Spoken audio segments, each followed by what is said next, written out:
there, I'm Lori Oshman. I'm here today with Gary Oshman for Talking the Whiz Quiz.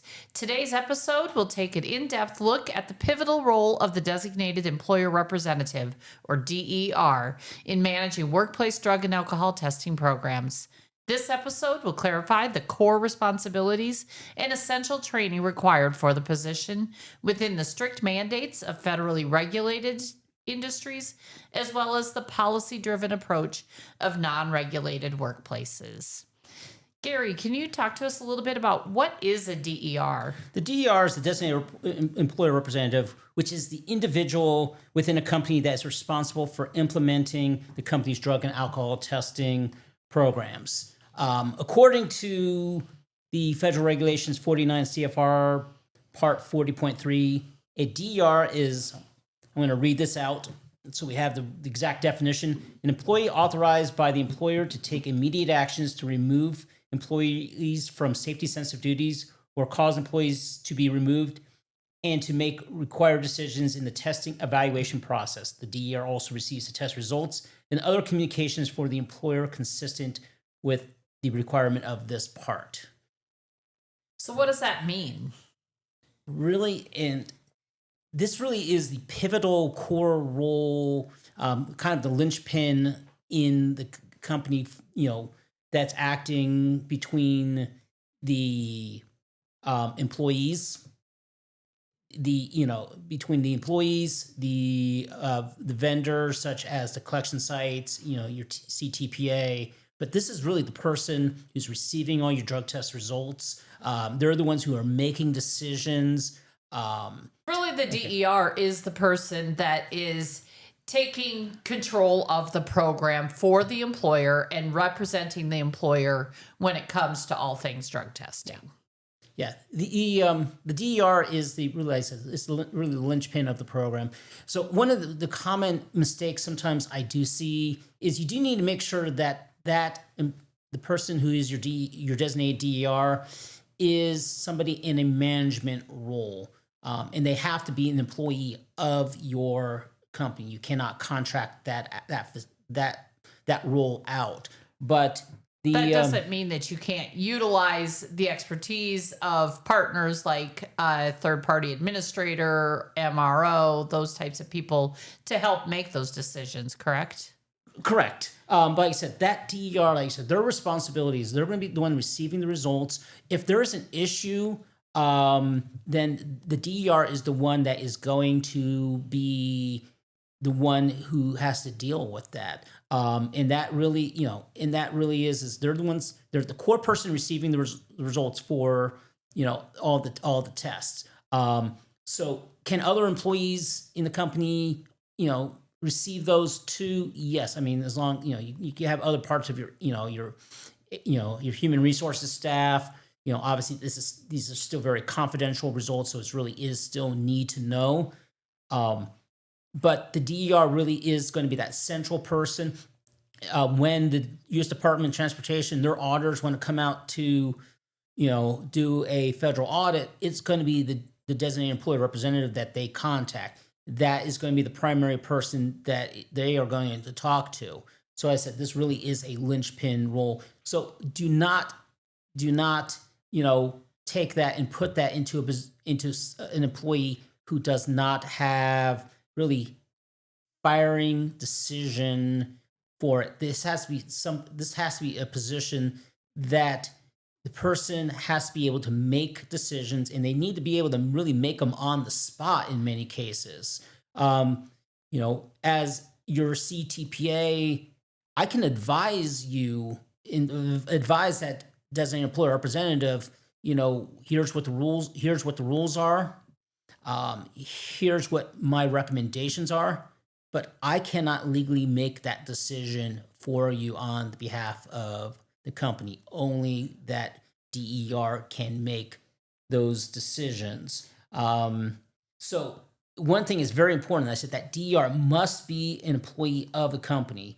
The only exception we really get into that is for an FMCSA owner or operator, where the CTPA is basically the one who is acting as the role of the DER because there has to be somebody over that And we'll talk position. a little bit later here about what some of those reasons why a CTPA would step in that DER role. Exactly. But we have to remember a service agent, cannot act as the DER, and the DER does not authorize a DER for hire concept where a person under contract by several companies can serve as their DER. And also the Federal Aviation Administration has taken the position in writing that a company that owns multiple employers, that a person cannot be the DER for multiple employers. I have not seen this interpretation by other modes, but the FAA has come out in writing and very clearly said. So if you have a company, actually, if you're over multiple companies, you cannot be the DER for all these different companies. You can basically have a alcohol, be what's called more of an alcohol and drug testing manager that can oversee and advise all the different companies, but each company then would have to have their own DER. And I think it's important to note that the Department of Transportation, across all modes, the DER position, that designated employer representative, is a required position for all employers.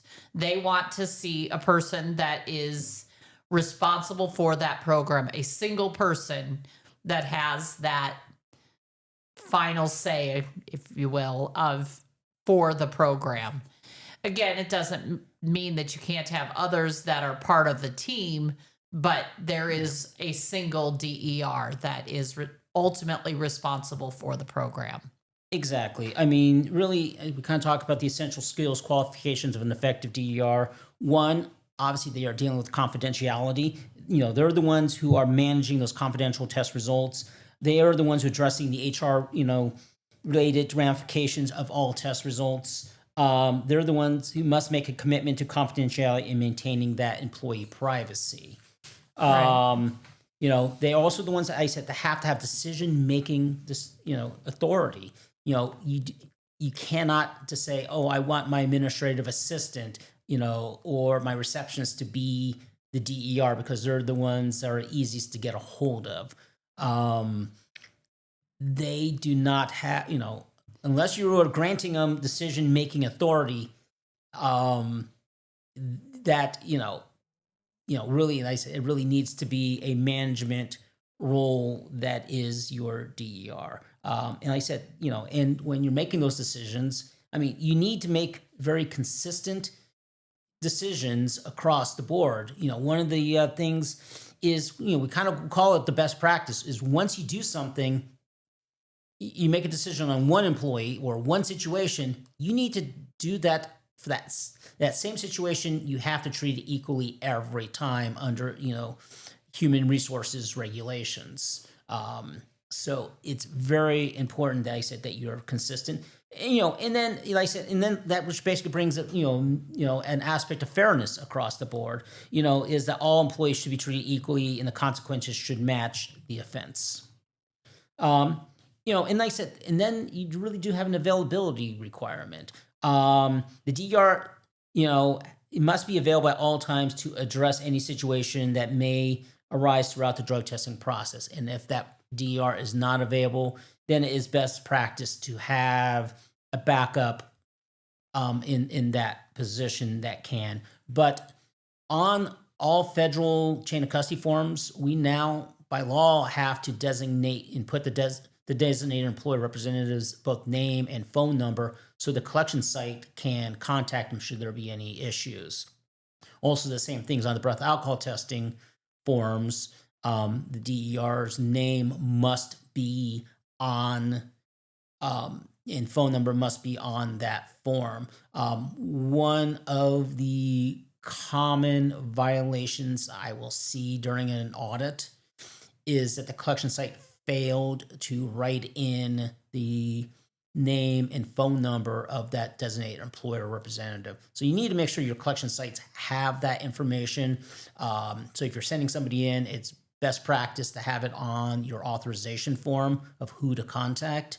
And then, should they fail to do so, then you need to get a affidavit drafted up of correction, to show that, and make sure the collection site is notified of that.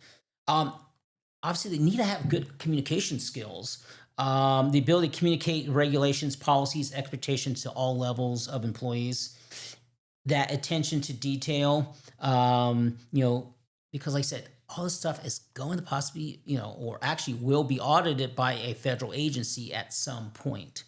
And those agencies can be very picky, and their job when they're auditing is to look for inconsistencies, for those issues, and they will call you out on sometimes what seems like the smallest things. And they do. And the other thing, it's not just the agencies you really need to worry about, is your DER is also protecting the liability of your company. What happens if your employee is involved in some form of an accident? If that happens, all your records technically are subpoenable. Yes, you have to worry about the DOT audits, but more importantly, you need to worry about what would happen if this employee is involved in an accident. Is this something, your decisions can be justified?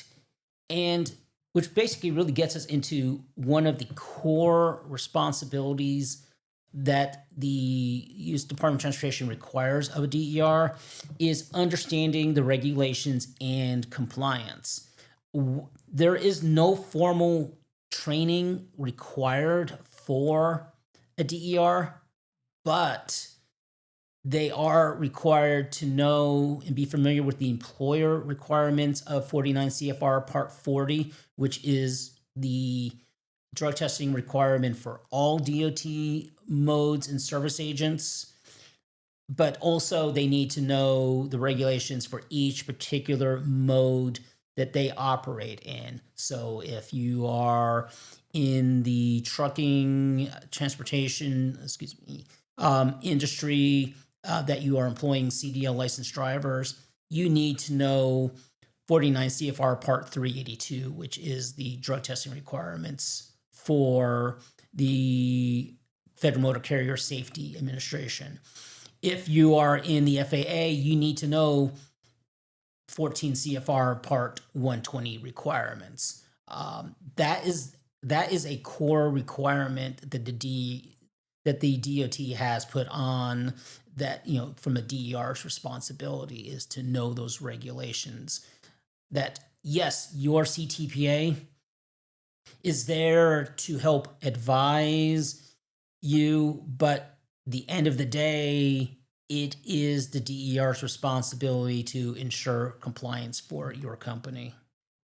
Exactly. And really, it circles back to, again, why it's important to have a manager or a more senior level person that's in that role, so that they are more tied into what those regulations are and understanding how it impacts your business.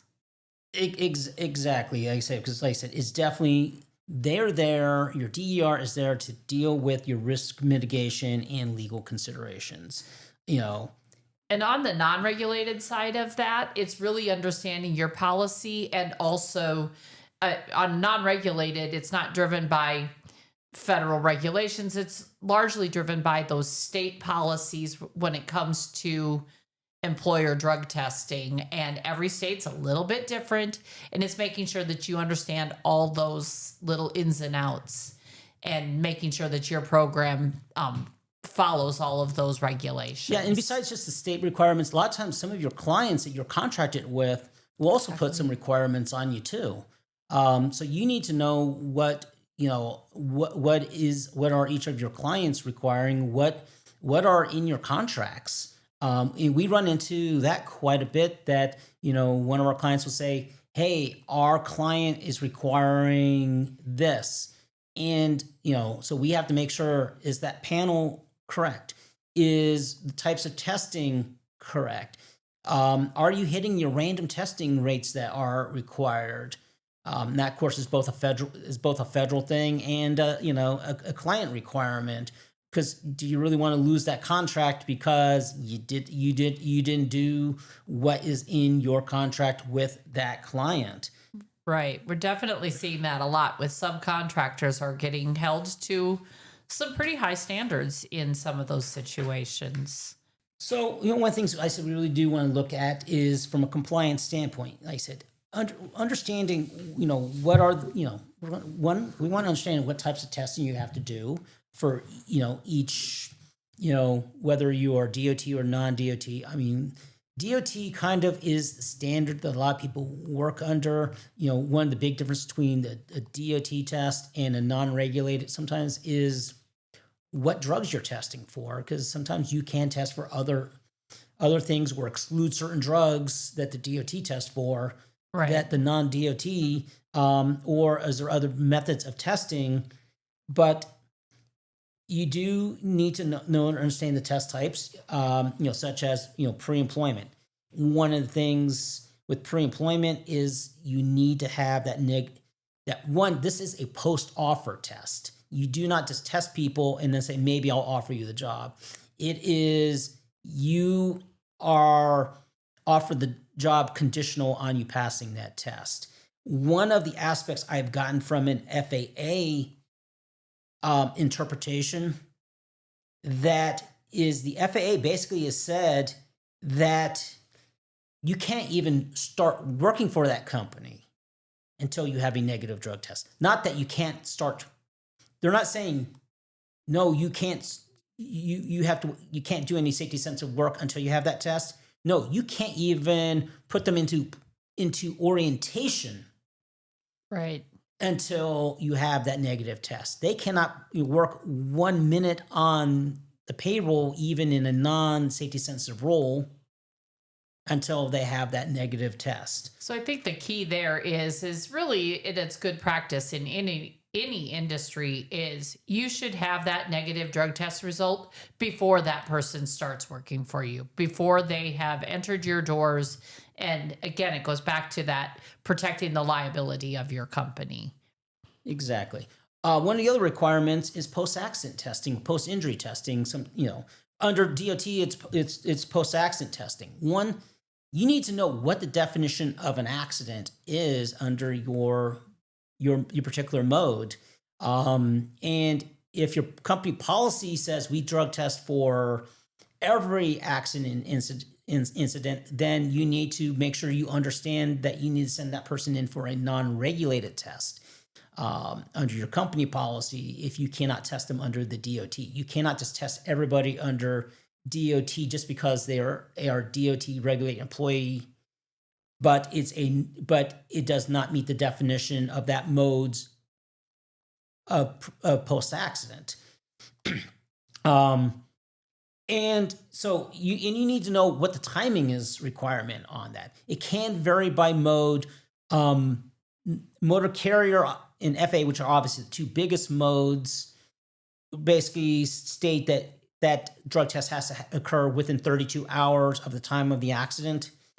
And the breath alcohol test within 8 hours. They basically say it should be done within 2 hours. And if you can't get it done within 2 hours, you need to document why, but then you're allowed up to 8 hours from the time of an accident. But that DER is the one who needs to know, hey, I need to get that person in. There was an accident. I need to get that person in for a test. How quickly can I do it? And sometimes, how am I going to get that person to that site? Because especially like in trucking, that accident may have occurred out in the middle of nowhere. Now they have a disabled vehicle. Right. Is there an Uber? Is there a taxi that can get them to the drug testing site, or is there another employee that can get that person there within the required time frame? And the time frame is important because you're really wanting, with drugs and alcohol, only stay in a person's system for a limited amount of time. So it's important that if you're looking for, was there a reason for this particular accident, you need to make sure that you're getting those tests done within those time frames. And then, exactly. And then, of course, you have random testing.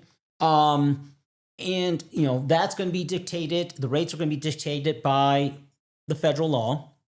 Or in a non-regulated situation by Right. your company policy if you are doing random testing. And you need to make sure that is happening timely. But, I think we talked about on the last episode that it is the DER is the one who is notifying the employee that they need to be tested. They can hold that notification until they know that person can go in for a test and has adequate amount of time to complete that test, because in a shy bladder situation, we have to allow up to 3 hours from the time of the test to get that collect, Right. Once they've started the testing process, that donor has 3 hours to complete that test. So a common issue, we run into on a regular basis at the collection sites, is that the donor comes in and then they are like, oh, no, I can't go right now. Or I have an appointment. I need to go pick up my kids. I need to go finish this. I have to drop my load in the next hour. I don't have time to stay. And if they leave, and I'll cover this a little bit more in a few minutes, could be considered a refusal to test if they leave before that testing process is complete. You need, as a DER, to know what your employee's schedule is and make sure that they have adequate time to complete that test, including the 3 hours if they are unable to provide a specimen, at the time they walk into that collection site. And that DER should really be informing that employee too, that you need to go now because you need to proceed immediately and you need to complete that test. If you leave, it will be considered a refusal to test. Yes. It's really the DER that needs to be making sure that the employee knows what their expectation is when they're taking that test. By law, it's not the collection site's responsibility to inform your employee any parts of the regulations that if they leave, it's a refusal, or that it's that they have to stay. It is the DER needs to prepare the employee before they go for that test. And I said also on the random, we need to make sure that, I said that, when are they notifying that there's plenty of time to get it done, but also they need to make sure they're getting their testing done on a timely basis, because once they get notified of a random selection, they need to make sure that they're meeting their end of the year numbers. So like for motor carrier, if they're required to test 50% for the year, they need to hit 50% or more. They cannot hit 49.99%. 49.99% is non-compliant. So they are risking, if they are not notifying somebody timely, if that person leaves, did they select enough people, possibly are there alternates there to get the people make sure they're meeting their numbers? Because if they don't hit their numbers, one, they could be shut down by the DOT, right, or they can receive a very substantial fine from the Department of Transportation. So they need to make sure that is happening.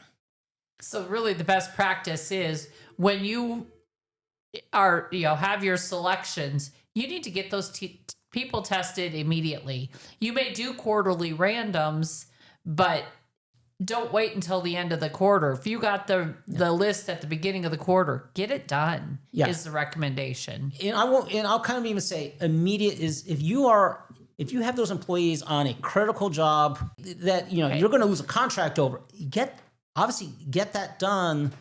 But then as soon as you can see there is a break, you need to get those employees done. Another thing you really need to look at is return to duty. Should there be a violation? Where return to duty and follow-up testing is required. You need to know those requirements. One, Department of Transportation will require for both follow-up and return to duty testing that those are direct observed tests. You need to know that. You need to be notifying your employees that, hey, if we're giving you the second chance, understand that this is direct observed, that the collection site should not be the one, when that person walks in, and saying, in surprising that person, oh, by the way, this is direct observed. Oh, I didn't know that. Right. It is the DER's responsibility to know that regulation, and you can't just say, "Oh, just waive the." I just don't want the person.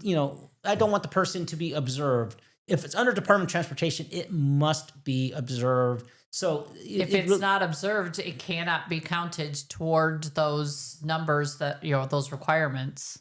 Exactly. So you really do need to, that DER really needs to know all of those different requirements for all, of what is required, and they're making sure they are notifying, their employees of that, which kind of gets us into a training, training and policies too, is that one, when you're hiring an employee, you need to make sure that you are providing them with, the DR is providing them with the company's drug and alcohol testing policy, that they have read through it, that you're getting a signature that they acknowledge it. And on every policy, you really should, best practice, have the DER's name so that employee knows who the contact of the company is, that if they have any questions, that they should be coming back to at the company Right. level. So, and so it is the DER's responsibility to make sure the employees, one, know the policy, but also that also best practice would also be in subsequent safety trainings, at least on an annual basis, is remind your employees of the policy. But, and under the DOT requirements, really, they can vary by mode a little bit, but the requirement is, from an employee training aspect, is that your employees know what the regulations are and what the company policy is. So a properly written company drug and alcohol testing policy, whether it's DOT or drug-free workplace, should really serve almost as your training document. And then the FAA goes a little bit further, that you do need to have what's called an employee assistance program training poster, which then also spells that out, and that needs to be in a conspicuous location. So, so where the Federal Aviation Administration requires some recurrent training for employees, what meets that requirement is a poster of that. The thing to remember too on that whole return to duty and follow-up program is there are steps that the DOT has outlined for when someone has a violation. You don't get to just pick and choose when you let that person go back to work. They have to meet with a substance abuse professional, go through counseling, any type of treatment or anything that might be required before they really can ever do that return to duty or follow-up testing. Exactly. And it is the DER's responsibility to make sure that all of those pieces are being taken care of if you are hiring that person back. Which kind of brings up too, is when you are hiring a new person, you want to make sure, does this person have a violation that you need to be continuing to work on with that employee to complete that process. Which is part of the DER's responsibilities under the DOT regulations, is that every DOT mode does require prior employer verifications if they worked in a DOT sensitive role for that employer. Now, one of the things that the Federal Motor Carrier Safety Administration has done is they have implemented the clearinghouse, which you are required by every FMCSA regulated employer is required to query the clearinghouse, both on pre-hire, but also on an annual basis to see if there are any violations. Now, that clearinghouse is a central repository that all DOT regulated companies are required to report any violations to whether it's pre-employment or for an existing employee. So that a few years ago took the place of the companies having to send out a inquiry fax or letter to a previous employer. Right. But all the other modes still require it. But like I said, with the clearinghouse, you have to be, so you do need to know your role. For if you're if you're a DER for an FMCSA regulated, you also need to make sure you have clearinghouse access for your company, because you are the one responsible. The company is the one responsible for it, not your CTPA. Your CTPA can help assist, but even the way that the clearinghouse is designed, that there's a lot of restrictions that the CTPAs cannot do, including buying, tokens to credits. Query credits. So you do need to make sure, if you're an FMCSA employer, you need to make sure you understand the clearinghouse as part of your responsibilities. And to understand that clearinghouse is not your drug testing program, and your drug testing program is not the clearinghouse. They are two separate things, and we'll deep dive into the clearinghouse on a future episode, but it definitely, they are two separate things, and the clearinghouse really is part of that qualification for your employees, whereas the drug testing program is something once they've already are part of your company, and it's a requirement that the DOT has. So another thing we need to be looking at is making sure the DR really should understand the testing process and procedures. Because of when your employees going to the collection site, what is required of them. They need to understand that, hey, the donor's going to be asked to empty all their pockets and remove any outerwear. They're going to be required to wash their hands. They're going to be required to review information on the chain of custody form for accuracy. They need to, the donor will, review, provide the chain of custody, will provide the specimen cup asked for, that's going to be at least 30, probably 45 milliliters of urine for a single void for a DOT test. That there are times that a direct observed test may be required. And one of the things is they need to understand, because I don't know how many phone calls I have taken over the years from DERs stating that your collector cannot sniff my employee's urine. Yes, well, we can. Not generally we're not just just, but it's not something we're just pulling up to our nose every time. But smell is something we have to take into consideration. We do catch our collection sites. We catch a lot of people because when they provide a specimen, the little heating pad that they used on the specimen that they brought in with them basically left a burnt plastic smell on that urine, and it is just emulating from that cup. And we're like, yeah, this is not right. We're going to be required to do a direct observed test. And I've had, I've had an employer say, you can't do that. Well, yes, actually, I'm required to. And from a DOT perspective, the collector is responsible for, observing the temperature and any physical characteristics of that sample that is provided. And that includes color, smell, temperature, all those things. And, if things don't seem right, it is the collector's responsibility to deny that use of that specimen and request for a second specimen to be collected. So the DER needs to understand what that collector's role is in that situation. And yes, nobody likes to smell your urine, but that is part of the of the procedures. Which kind of gets us into refusals, because the DER is the one under federal law who makes the determination of what a refusal is. A collection site can state this was a refusal. The CTPA can advise, yes, under regulations, this is a refusal.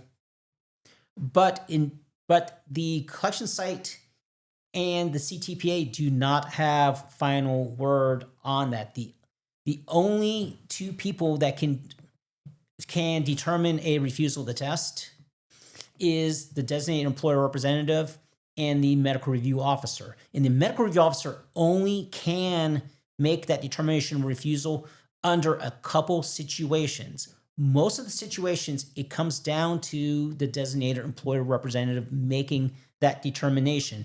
And a refusal to test is not just somebody saying, I'm not going to take that test, or that they don't show up to the collection.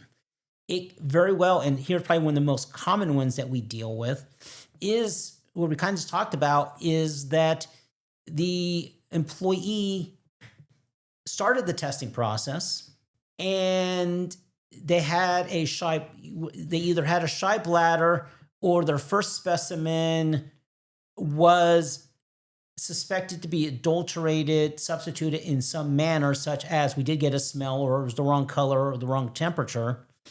Or it could have been an insufficient quantity as well, that if they weren't able to provide that 30 to 45 milliliters that are required. Exactly. So, like I said, in a shy bladder situation, or a possible, possibly adulterated, substituted specimen, that if that happens, that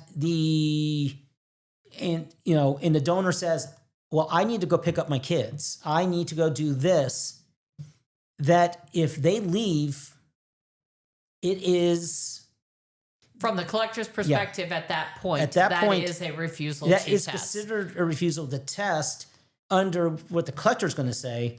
But ultimately, the DER is the one who has to make that final determination of, was there sufficient reason that person had to leave, and is this going to get reported to the DOT as a refusal to test?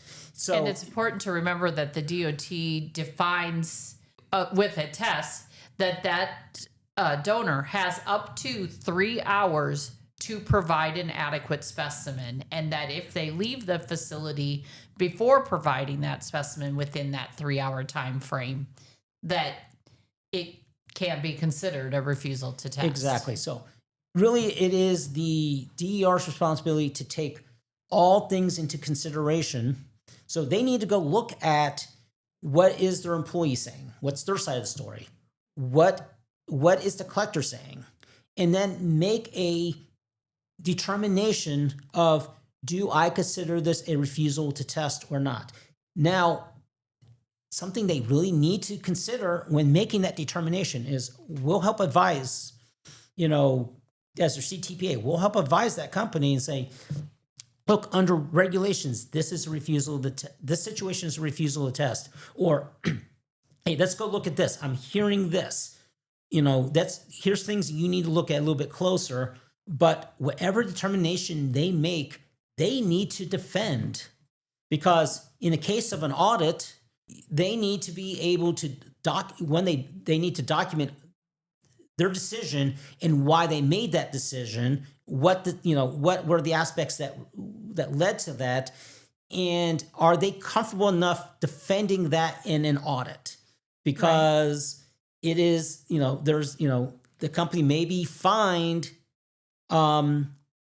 incited, or possibly even put out service because the auditor said this logic does not hold water. But also, as I kind of said earlier, what's the liability?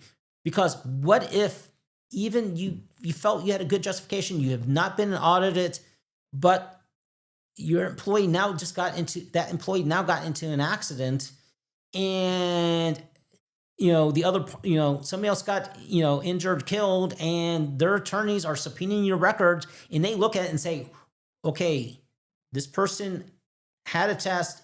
It looked like it was a refusal. Why did you not consider it a refusal and take action?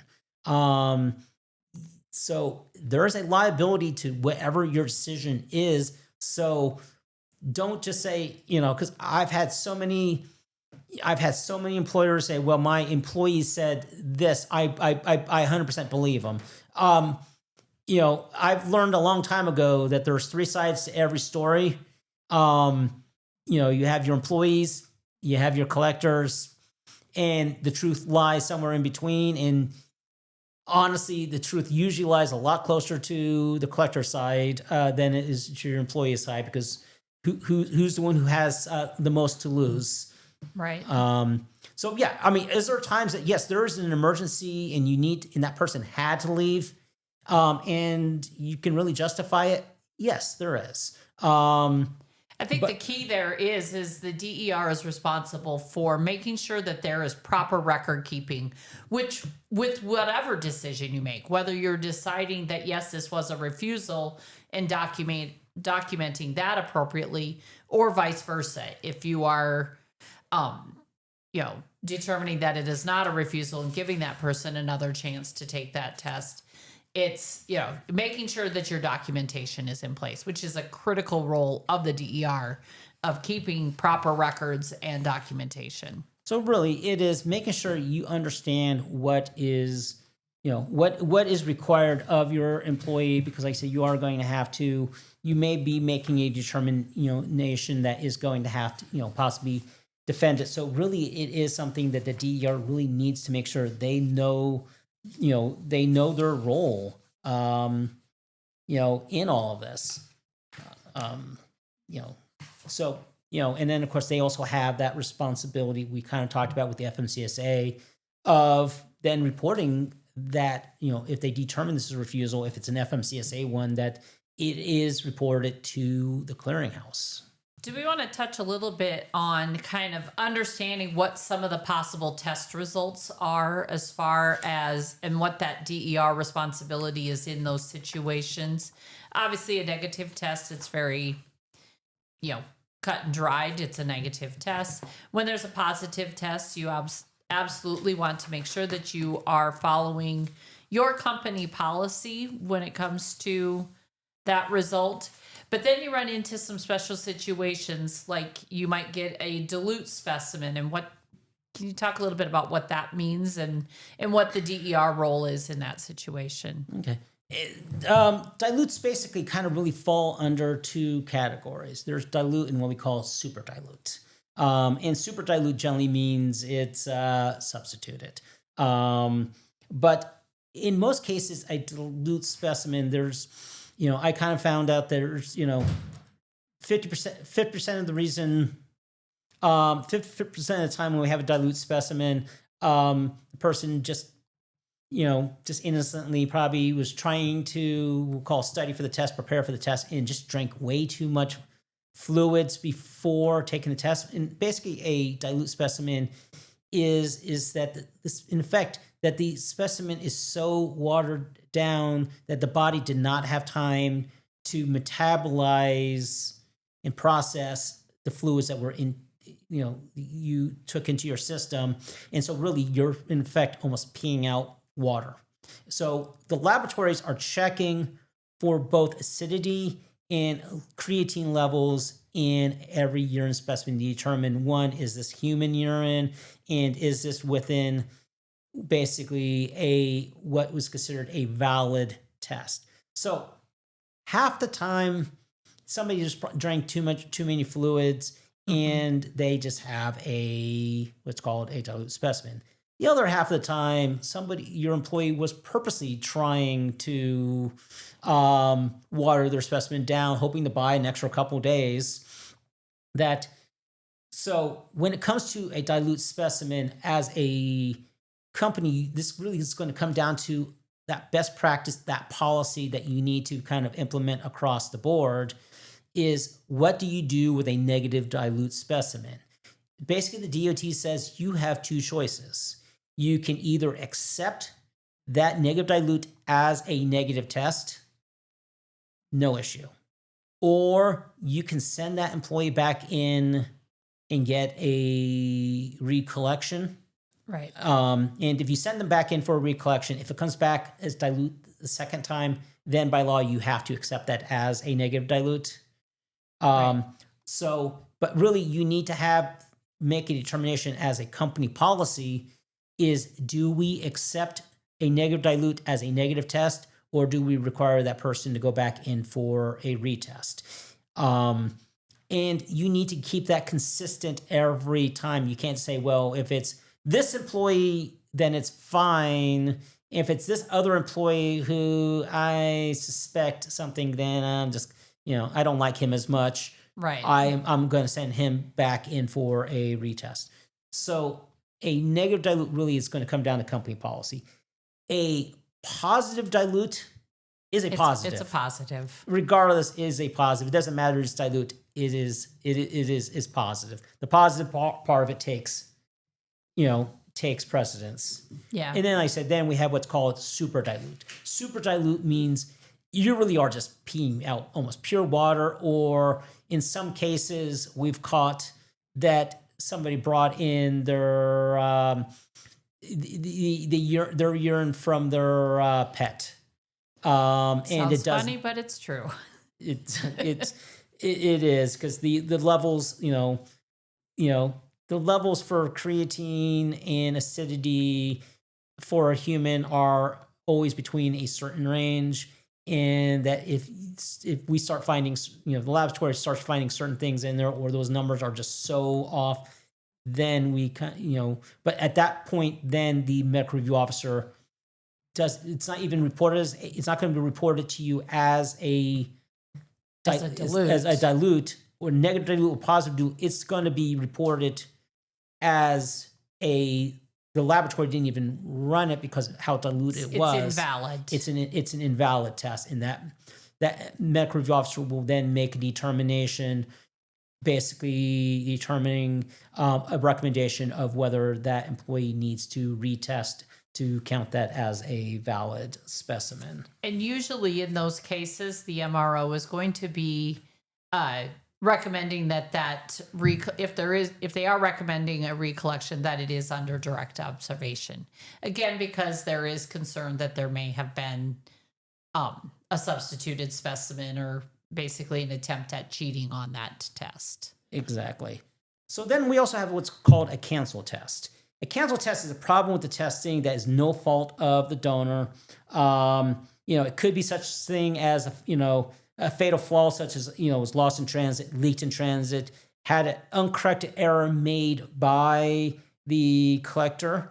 If that happens, a cancel test cannot count towards your random testing numbers, and it has to be counted as a cancel test. You cannot, under DOT rules, if your test got canceled, if you had a random test that was canceled, you cannot send that person back in for a new test because they already cooperated with the random testing requirements. You actually just need to go get another employee selected, right? Different employee selected to make up for that test. That being said, there are times with a canceled test that you do need to recollect in a pre-employment or a return to duty or a follow-up test. You absolutely do need to recollect in those situations. Yes, you still have to have a valid test. Because in those situations, you must have a result. Whereas your randoms, your post-accidents, even a reasonable suspicion, unless you have continued suspicion or evidence that a person might be under the influence, you can't really retest in those situations because timing is a critical factor in those with those types of tests. Exactly. And then I said, of course, you have those. We just kind of discussed is your refusals, and a refusal is a valid test result. A refusal counts towards your random testing numbers. A refusal counts in your post-accident. It counts in your return to duty and your follow-up. It is a valid test result. But again, it is the DER who makes the determination, is this a refusal or not? And then they need to communicate that back to their medical review officer or their CTPA to make sure that on your statistical reports that is properly recorded as a refusal to test, or whether it is an excused test. And and the thing to remember is that refusal to test can happen at a variety of different times throughout that process. Say you are notifying an employee of a random test and they just straight up say, I'm not going to test. That can be considered a refusal to test. Same thing, once they get to that collection site, if they sign in but never get called back and leave the facility, again, that can be considered a refusal to test on a random situation. Or basically almost any situation with the exception of pre-employment. Right. For pre-employment test, if on a refusal, if an employee or basically your applicant leaves the collection site before the testing process got started, and where the testing process got started is not when they walked into the door of the clinic, it is after they were called back and the collector started that chain of custody. Right. If they walk out and leave that collection site prior to that collector calling them back and starting that chain of custody, it is not a refusal to test in a pre-employment situation. Now, if they're required for another test, such as a random, a post-accident, a reasonable suspicion, they have to stay there until they complete that test. So once you tell them they have to go, they have to stay at that collection site up to that point. And then, which kind of gets us into the point of should you have a shy bladder situation where it is the donor was given 3 hours from the time of the first attempt, and they still did not produce a specimen, right, for a drug test, or that they had an inadequate breath sample, meaning that they did not have the lung capacity to register the breathalyzer to trigger a minimum amount of breath to trigger the machine. In those cases, that there is a shy bladder situation or a shy lung, what we call a shy lung situation, the DER has then has to make a determination of, listening to their employee. If their employee says, well, I have a medical condition that does not allow me to urinate when I need to, or I have a medical condition that I don't have the lung capacity to trigger at that point, then the DER then is responsible for directing that employee to a medical doctor who's a specialist to help make a determination if there really is a valid medical reason for that, either shy bladder or shy lung.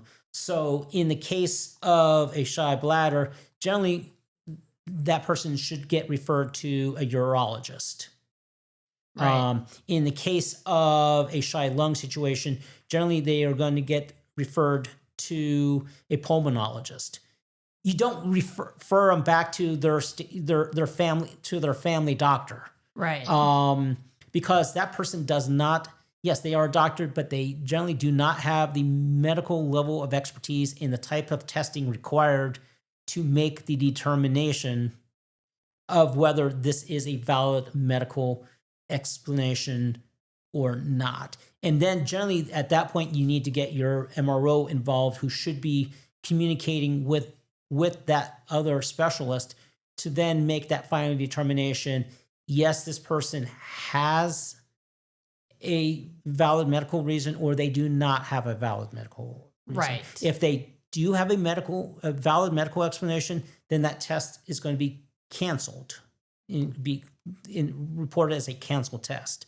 If they do not have a valid medical explanation, at that point, it's going to be considered a refusal to test.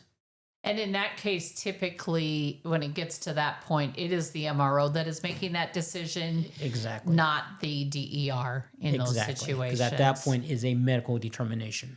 I think the important thing in all of this that we've just been talking about and going through is it is the DER's responsibility to understand what type of testing needs to be done for their company and for their per regulations, but also understanding when you get those results, what do those results mean and what does that process look like for the donor and for the DER when it comes to reviewing the results and taking any action. At the beginning, we talked about how the DER is responsible, by definition, needs to be able to take immediate responsibility and action on a result. And in some of these situations, it is important that the DER knows that in these situations, this is the process that I need to take.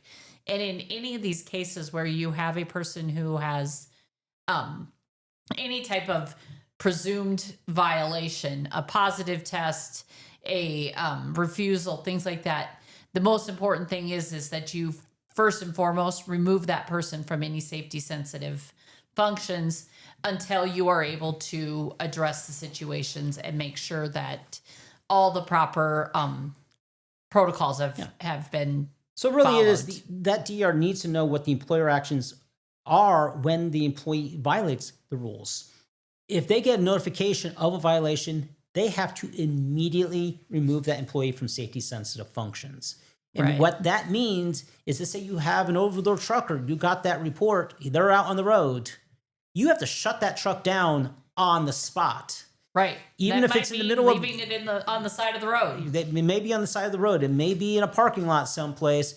And you are then removing that employee at that point and then getting another employee or somebody else to get your truck back to you. Right. You cannot say, I'm going to allow it to go finish the run. No, you have to immediately take action. You can't say, well, when they get back. It doesn't work that way. And you need to be able to then know what to do. What is your company policy stating and what is your practice? Should somebody have a positive test or a refusal to test or any other violation, what is it? Are you automatically terminating that employee, or are you apt to give that employee a second chance? Now, if you are terminating that employee under DOT regulations, you still have to give them the name, address, phone number of a substance abuse professional. So please make sure that you have who your substance abuse professionals are. You need to know that. We find it as a best practice to include that information in your drug and alcohol testing policy. That way you know where that information is. And that SAP, substance abuse professional company, could be a referral company that oversees multiple substance professionals around the country. But you need to have that contact information to provide your employee. Now, if you are apt to give somebody a second chance, again, this gets into a best practice is treating like situations equally. So does that mean that you have to always give somebody a second chance? No. But if you have two like situations, you need to treat them equally. So if somebody tests positive for, let's say, an opiate, that the suspicion was maybe they just took somebody else's prescription. Well, maybe they're willing to give somebody like that situation a second chance. But if they tested positive for cocaine, you're like, You're no, less likely. you're going to be terminated. It really is what is the situation. But then if you do give that person a second chance, then you need to know is that one, that you do provide that employee with the name, address, phone number, substance abuse professional, that then you need to then, before putting that person back to work in the DOT safety sensitive function, that they have gone to that substitute professional and you got their evaluation and recommendations. Now, can you still employ that employee in a non-safety sensitive role during this whole process? Yes, you can. I've had some employees, some employers basically say, "Oh, well, I'm just going to have them go drive our company pickup truck." Okay, well, legally you can do that because it's not considered a DOT safety sensitive role, because they're not operating what is defined as a commercial motor vehicle, because the truck is too small by gross vehicle weight rating. But is that advisable? Because now do you have a liability if that person is in an accident in your smaller vehicle? What is the company liability there? But once that does come back, that you do have your substitute, they have gone to the substitute professional, they've had that evaluation, then it is the DER's responsibility to then say, okay, we have the recommendations. We're gonna send you for a return to duty test.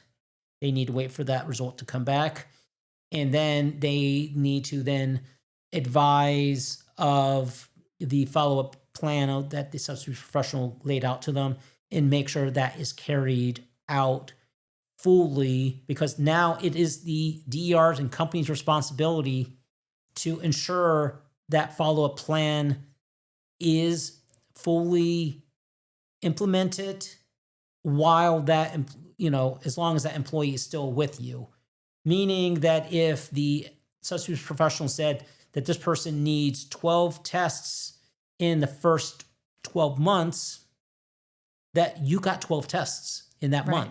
In the next 12-month period. You can't get 11. If you had 11, that person's still employed by you. Now you're subject to a fine by the DOT. It's not your employee is not the one who's responsible. Right, because the employee is not supposed to be aware of what that follow-up plan is. That is the employer or DER's responsibility to review that follow-up plan and make sure that it is implemented. Yeah, and the DER cannot share that follow-up program with the employee who has that program. They are not allowed to know how many follow-up tests that they have. They are not long their program. Yeah, what the frequency is. It is the DER is the one who's keeping that information. That is a confidential document. And then, of course, they can also allow for somebody who's had a violation for another company, implement that too. But it is their responsibility to ensure that while that person is there, that they are keeping that plan going. Which so really, I said it is a confidential. So there's a level of confidentiality in what the SAP's role here is in all of this. Right. And the DER is the keeper of all of that knowledge and making sure that all of the necessary steps are being taken in a SAP program, but just overall with the entire drug and alcohol testing program for the company. Yeah. Which then also kind of gets us into, training requirements.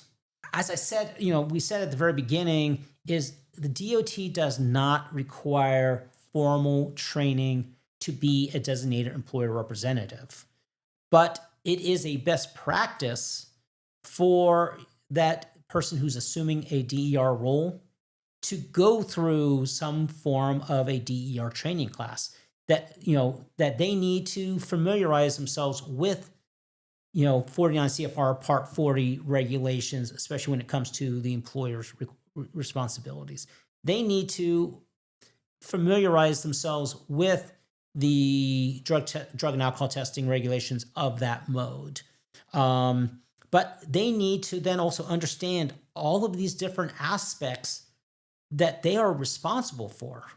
Right. One of the requirements that a company does have, every DOT regulated company, is supervisor's reasonable suspicion training.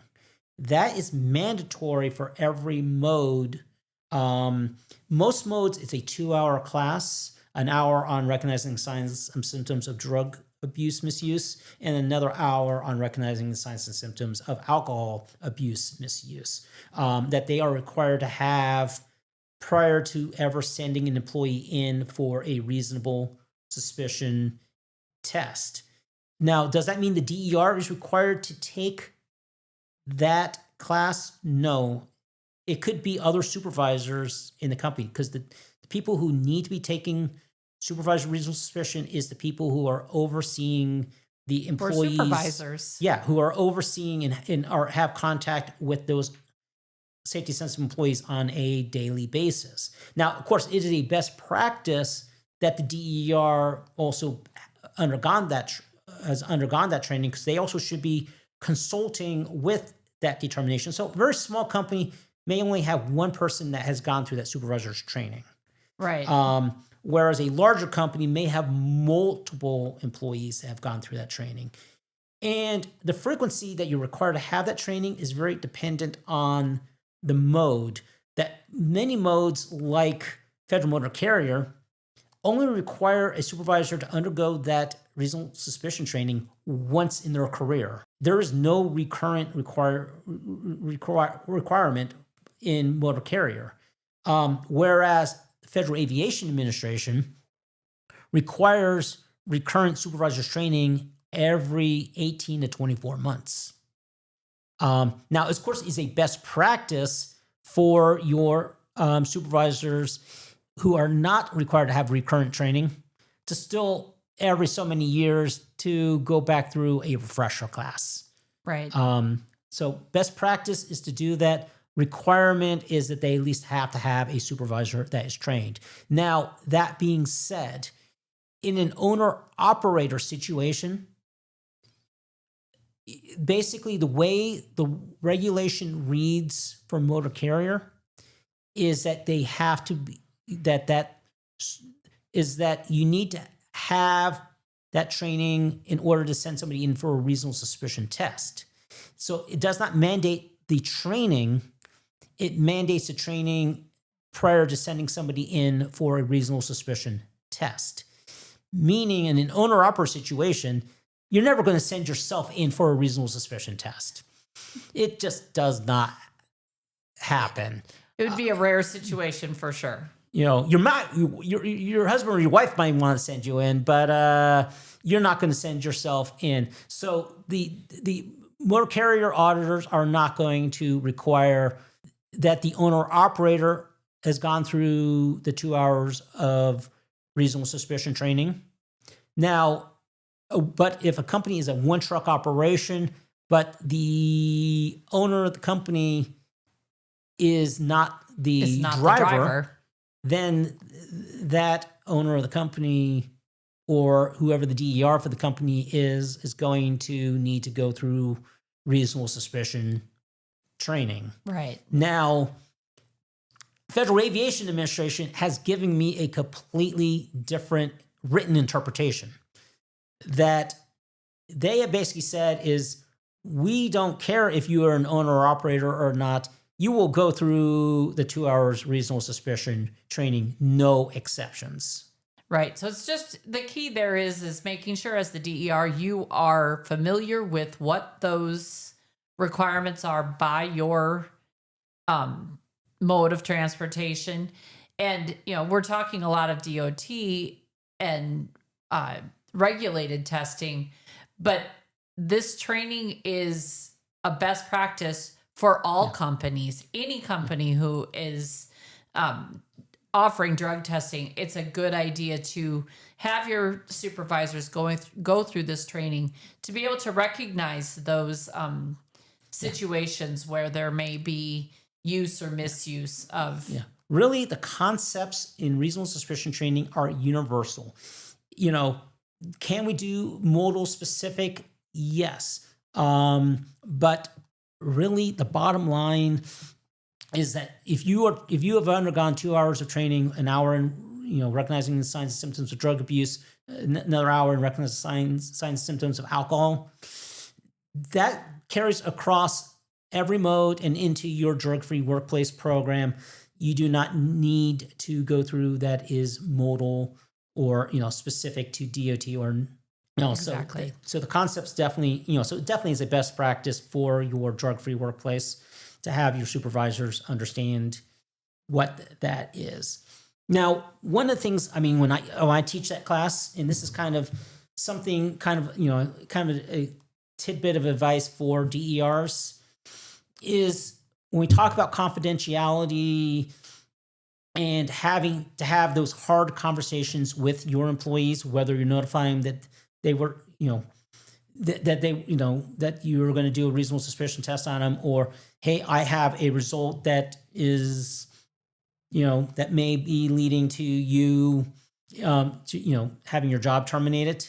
I tell my clients, pick a neutral location. Do not do don't confront your employee in your own office. Why is that? Because it's very possible when you confront your employee, they may have a reaction. That reaction could be they are getting very upset. They could be getting very emotionally break down and start crying. And at that point, you possibly could be in a fight or flight situation. If you are doing this in your own office, you now are very protective of your own stuff. And you're like, I can't leave. I have to stay here. Right. Whereas if you do it like in a conference room, if in the yard where no one else can hear you, at least then there is an escape if the person has a reaction to you. Right. And another kind of tip out there is when we are dealing with reasonable suspicion, document.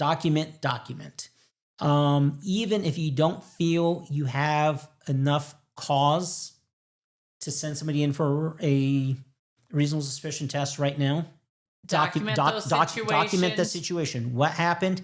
And then if you feel that you need to take action, before you take action against an employee, go back and review your prior documentation, because you may start seeing patterns there. Right. Sometimes as a supervisor, our natural tendency is to take every situation and compartmentalize them and not necessarily, not treat this see thing that as a puzzle. progression of Not necessarily see the puzzle of putting all the pieces together and see, yes, there's been a pattern here that's led up to this. right. So the DER does have a lot of responsibility. And like I said, end of the day, it is the DER's responsibility of being that gatekeeper for the company. They are the ones who are acting as the hub between the employee, the company policy, protecting that company, and what the service providers and the labs and medical review officers are all reporting back. And it is their responsibility at the end of the day that during an audit, it is, the auditor is not going to look at your CTPA for compliance. They're going to say you as a company are responsible for it.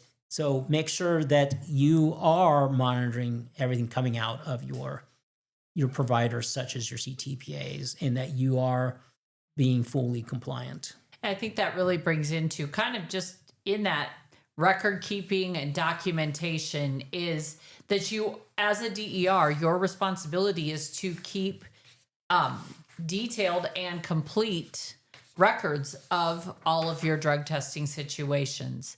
That includes, having copies of all of those drug test results and the corresponding chain of custody forms. And in the case of alcohol testing, you can't have an alcohol testing result. You need to have the alcohol testing form, the actual form that is completed at the collection facility or by the collector that outlines the result.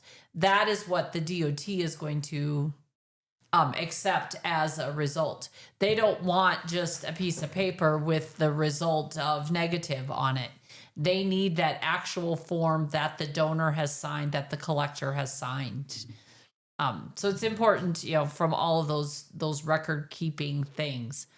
Do you want to talk a little bit about like some of the record keeping when it comes to randoms? Really, I think one of the big things, that we probably need to focus on is make sure you have a good record keeping system. That, whether it is digital files or whether it is paper files, how are you organizing this? Because in the case of an audit, you need to be able to pull those records out, and you need to be able to, and you want to be able to do it in a manner that when the DOT auditor says, I need the drug test records for these employees, that you can readily put those at your fingertips. That if they are saying, we need the details of an accident, you need to be able to easily pull that up. If they're saying, hey, I need to see this person's substance abuse professionals evaluation, return to duty program, you need to be able to pull that up. So you need to be able to, and where are your training records? You need to be able to pull that up in an efficient manner. Right. So, one is, what is your system? And make sure you have a system. And what are some of those things? Is, yes, they are going to be looking for copies of the actual drug test results, but also not just the results, but the chain of custody forms.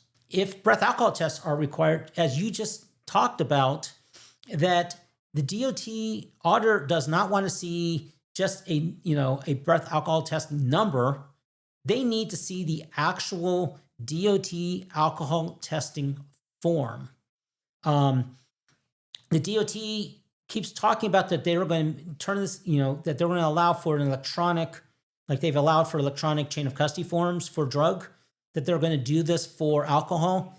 At this particular moment, it does not exist. And one of the biggest problems we see out there is getting collection sites to actually send us the alcohol testing forms. They're like, well, I entered the information in the computer. That should be good enough. They don't understand that actual testing form is actually required. So you need to make sure you're getting them for every test. And it is your responsibility as the DER to make sure that you have them, not necessarily that it's your CTPA. Yes, your CTPA should be doing this for you, but you need to be making sure your CTPA is actually getting you that information, and you need to have that information. So I said, results, chain of custody forms, alcohol testing forms, you all need to make sure you have those. When it comes to your randoms, you need to have a list of who was included in each random draw. So not necessarily who was just selected, but you need to have from your program, whoever's providing your program needs to be able to provide you a list of, this is who your employees that we included in the draw. And you need to be auditing that list. So if they're sending you a list update saying you need to make sure all your safety sensitive employees were included in that list, and that their occupations are listed there correctly, and that the mode is listed correctly, to make sure that they were actually included in the proper draw. That if an employee who was performing safety sensitive duties for you on the day of that selection was excluded from that draw, the DOT very well may fine your company, and that could be a substantial fine. And I think it's important to note that, we recommend to our GERs that we work with that you're not just looking at that list, is everybody on that list still work for me? You also need to be scrutinizing that list to make sure that there aren't names that might be missing. We'll get, oh, well, yeah, all those people work for me. And then we find out a month later that, well, John wasn't on that list. Well, again, it is the DER's responsibility to make sure that all active safety sensitive employees are included in those random that they selections. are included and that they are classified properly. Because sometimes, I have found a collection site, especially like, say, non-FMCSA, so like an FAA employee, that the collection site are so used to doing so many FMCSA drug tests that they just mark every pre-employment as FMCSA. And the person was really FAA. And then when it got added to our system, it was added as FMCSA. Now, when we do the draw, they were excluded from, that employee was excluded from the random draw strictly because they were not designated as FAA. So I need to make sure that, you as a DER need to make sure you are scrutinizing your employee list. So yes, you are responsible to make sure that you are keeping that list in case of an audit. And so you really, the DOT looks back 2 years. So you better make sure you have the last 2 years worth of who was included in every random selection. Then you need to make sure you have a random selection letter. So if your consortium does quarterly draws, you better have, four random selection letters, one for every draw. Right. I've seen consortiums out there say, well, that person, we only send them to companies that were selected. So we're not sending out a letter if somebody was not selected. No, you need to have that letter stating no one was selected. Right, because otherwise you really don't have any records to be able to show to an auditor to say that we didn't have anyone selected. You really need that written documentation and should demand that from a CTPA that you are working with. That, that CTPA needs to be able to provide you with that list of names who was included and that letter stating who, if anyone, was selected. Yeah. And you should be keeping documentation of when you notify your employees of a random selection, that when you notified them and at what point did they show up for that test. And as we discussed on the last episode, that when you notify an employee, they have to immediately proceed to that test. They don't have 2 hours to get there. Unless it's 2 hours away. Unless it's 2 hours away. They have to immediately proceed. So you should be keeping, records of when that person was notified and when did they actually test. Then you need to make sure that you have, like I said, results for every test, including the chain of custody forms. You need to have documentation, especially if you're part of a consortium, of did the consortium meet its random testing numbers for the year? So that consortium should be able to provide you a report that says there were this many safety sensitive employees on average in the pool this particular year. Here's how many drug screens were done, random drug screens were done. Here's how many random breath alcohol tests were done. The percentages for the consortium for drug was this. The percentages for alcohol were this. And that should be signed and dated by your CTPA. So you have documentation that the pool as a whole met the random testing requirements. So you need to make sure and demand of your CTPA that you are getting that documentation, and it's your responsibility to make sure you have that. Then like I said, you need to make sure that you have statistical reports, that the laboratories are required to produce a semi-annual report if there was testing in that testing period. They will only produce those reports if there was actually testing in that period. And then if there were 5 or more tests done for your company in that semi-annual period, it will be a detailed report.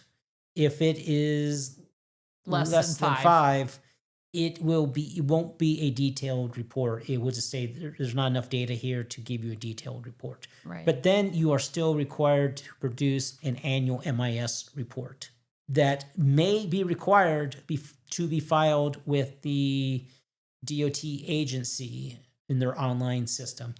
That the DOT will, in the first quarter of the year, will notify any company that they are requiring that the MIS report to be filed in what's called the DAMIS system, DAMIS, that they will notify you and you are required to make sure that that information has been uploaded to the system, to the federal system. So you need to make sure you are getting that report. And then you need to also audit that report especially if it's coming from your CTPA, and make sure it is accurate. That were the number of tests that are on that report, does that correspond to your records? In cases of like the Federal Aviation Administration, the Federal Transit Administration, that you have multiple job categories, you have to have a MIS report for each job category that you are in. I think too, with that in mind, is the DER needs to make sure that they are scrutinizing every single test result that they have, that they get back from their provider, to make sure that not only that the DOT mode is correct, but also to ensure that the occupation code for that particular employee is correct. Because again, most CTPAs are going to be using an electronic system to be able to generate those reports. And if the results are incorrect, or have been notated incorrectly, then that report is going to be created incorrectly. And the easiest time to fix those situations is immediately when you get that result. So you should be reviewing every result. So one, don't look at just if it's positive or negative. It is the mode correct? Is the occupation correct? And now, especially on occupation, there's nowhere on a chain of custody form that designates what the occupation is. So if you are multimodal, or you are in the modes such as FAA that have multiple occupations, you need to make sure that your CTPA is classifying that employee correctly. And like I said, in that best time is when you see it on that pre-employment drug test, but also every drug test that drug and alcohol test, that it is properly classified correctly, because that affects your end of the year MIS report being accurate. Right. I mean, and really the DER is responsible for the integrity of every single test. They need to make sure that result, it's the correct name, it's the correct test that was completed. All the information about that employee is correct. You need to, it's really the DER responsibility to maintain the integrity of all of those results. And it comes into play at the end of the year when we're doing that MIS report. And, can it be corrected later? Yes, but it's best to be able to catch those things as you're going along, so that those reports are created accurately. But again, it goes back to the DER is the one who has to make sure that report is inclusive of all testing that was completed. So, kind of in wrap up here is the DER really has a major role in this program. They are, end of the day, they are the ones that are responsible for compliance with their employer. Right. That they're the ones that need to be making sure that all their service providers are reporting things to them accurately. They are the ones that need to make sure that everything is compliant, that can pass the test of both an auditor and also, or any type of litigation, but also that they're the ones that are going to make those determinations and have to possibly make those interpretations in that final call on situations, especially is this such as, is this a refusal? Do I terminate this person? What do I do in the case of this? Now, as I said, your CTPA can advise you, but all they can do at best is advise you. It is the DER at the end of the day that makes the final determination and has to ensure compliance for that company. Right. And when it comes to the auditing and the reporting of various statistics and results, all of that falls back onto the employer. Your CTPA cannot certify any of those reports. It is ultimately comes to the employer to certify and report and submit those. I cannot, I don't have, like we talked about the DAMA system. I cannot, as a CTPA, I cannot certify it for you, and I cannot submit it for you. I'm not even allowed access to that submittal process because of the two-step authentication that is required under the federal system, that it has to come from there.